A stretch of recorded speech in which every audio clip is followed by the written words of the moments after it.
నమస్తే KSK TV news కి స్వాగతం. నేను రియా. ముందుగా వార్తల్లోని వివరాలను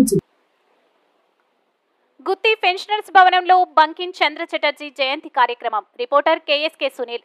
అనంతపురం జిల్లా గుత్తి పట్టణంలోని ఏపీ రాష్ట్ర పెన్షనర్ల భవనంలో గురువారం ప్రభుత్వ పెన్షనర్ల సంఘం అధ్యక్షుడు అబూబకర్, అదనపు కార్యదర్శి జెన్నే కుల్లాయి బాబు ఆధ్వర్యంలో వందే మాతరం గీత రచయిత బంకిం చంద్ర చటర్జీ జయంతి కార్యక్రమాన్ని నిర్వహించారు. ముందుగా బంకిం చంద్ర చటర్జీ చిత్రపటానికి పెన్షనర్ల అసోసియేట్ వైస్ ప్రెసిడెంట్ స్వర్ణంబ, అదనపు కార్యదర్శి జెన్నే కుల్లాయి బాబు పూలమాలలు వేసి నివాళులర్పించారు.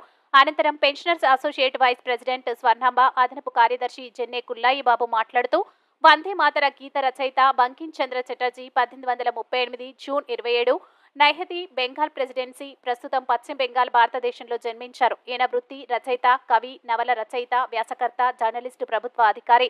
ఈయన భాష బెంగాలీ, ఆంగ్లం. పూర్వ విద్యార్థి, కలకత్తా విశ్వవిద్యాలయం. వీరు రచించిన వందే మాతరం దేశభక్తి గీతం భారత స్వాతంత్ర సంగ్రామంలో భారత జాతి ప్రజలను ఉత్తేజపరిచి ఉద్యమింపజేసిన సంఘటన ప్రపంచ సాహిత్య చరిత్రలో మరొక దేశంలో ఎక్కడా సంభవించలేదని అదనపు కార్యదర్శి జెన్నే కుల్లాయి బాబు తెలిపారు.